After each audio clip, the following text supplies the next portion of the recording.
According to a new CBS News poll released on Sunday, Bernie Sanders is now up double digits compared to former Secretary of State Hillary Clinton.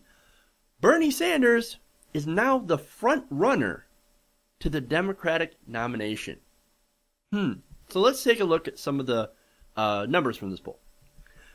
According to this poll, Senator Sanders is drawing 43% of support in the Iowa caucuses, beating Clinton by at least 10 points.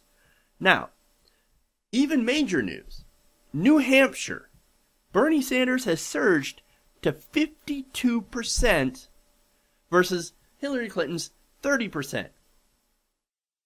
That is huge. New Hampshire feeling the burn. Damn straight. Now, South Carolina is not quite the same. Hillary Clinton still leads in South Carolina, 46% to 23%, so she does double him in South Carolina. But Bernie Sanders is all but wrapped up Iowa and New Hampshire. I wonder now if he's going to make the pitch to South Carolina. He's probably already working on it.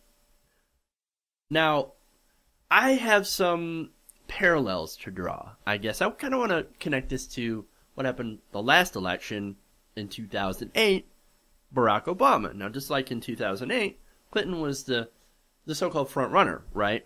The assumed nominee. Everybody thought, okay, it's going to be Clinton. We're going to have Hillary Clinton. She's going to be the president. She's going to win the nomination. And then suddenly from behind, Barack Obama, a little-known senator from Illinois with a Muslim-sounding name, knocked her off the pedestal. Now we've got a Democratic socialist Jew coming up out of nowhere to knock her off her pedestal. And it seems like history is repeating itself again. That's really interesting.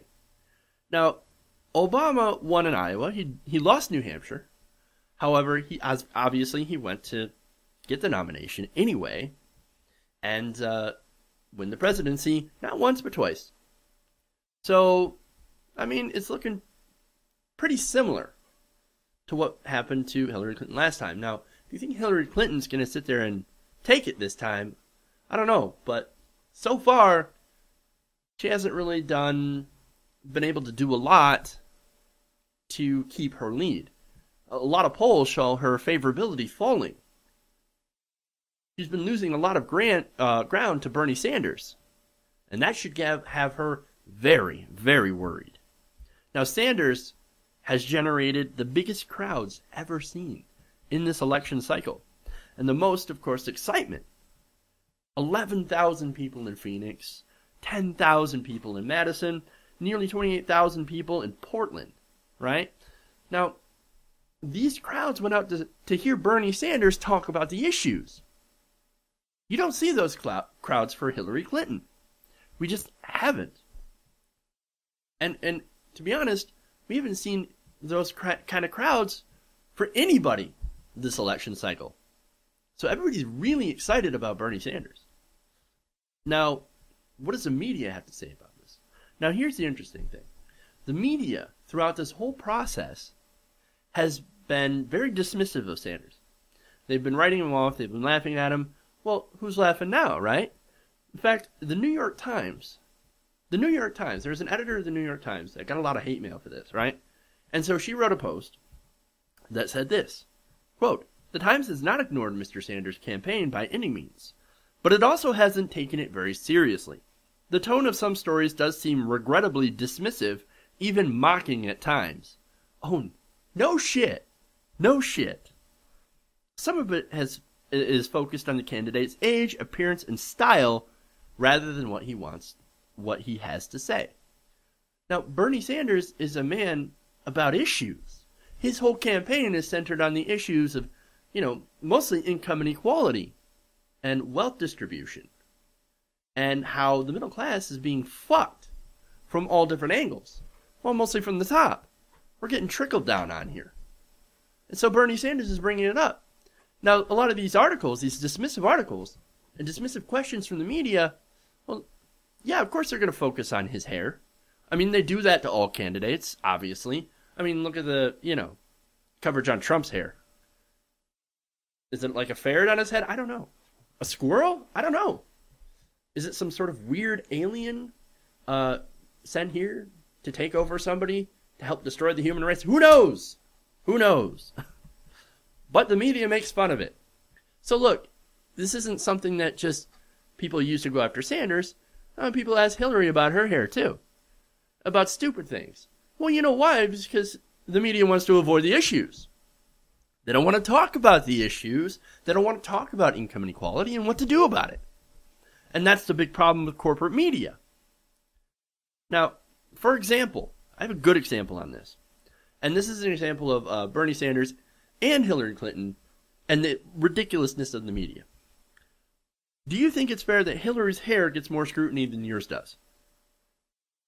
And Sanders says, wait, Hillary's hair gets more scrutiny than my hair? Yeah. Is that what you're asking? Yeah. Okay, Anna. And this is to Anna Marie Cox, by the way, who's the reporter that asked this question. Okay, Anna, I don't mean to be rude here. I'm running for president of the United States on serious issues, okay? Do you have serious questions? And the media's like, no. Hillary? What about Hillary? This is a good example of how the media does not want to talk about issues. That wants to talk about personalities. Why do you think Donald Trump has been #1 in news coverage?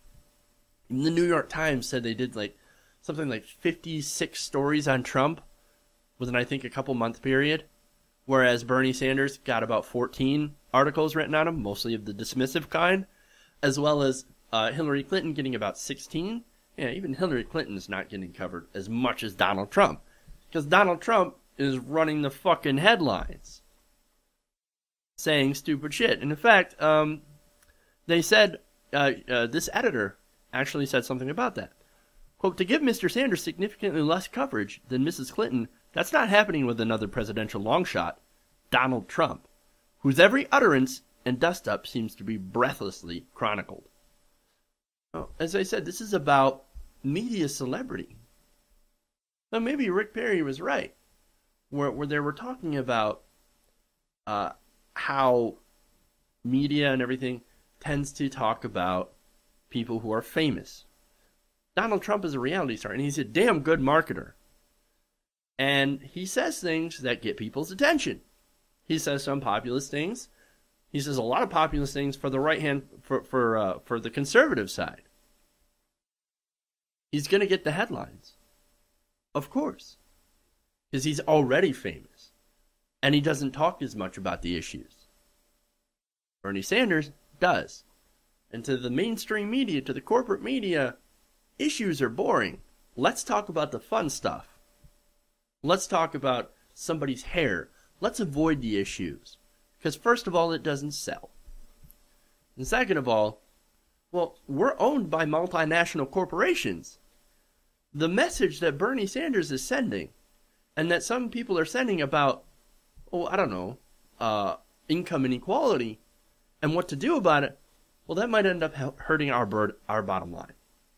And we don't want to do that. Now, finally, I want to close with this. The corporate media, as I said, doesn't like the issues. They don't like to talk about the issues.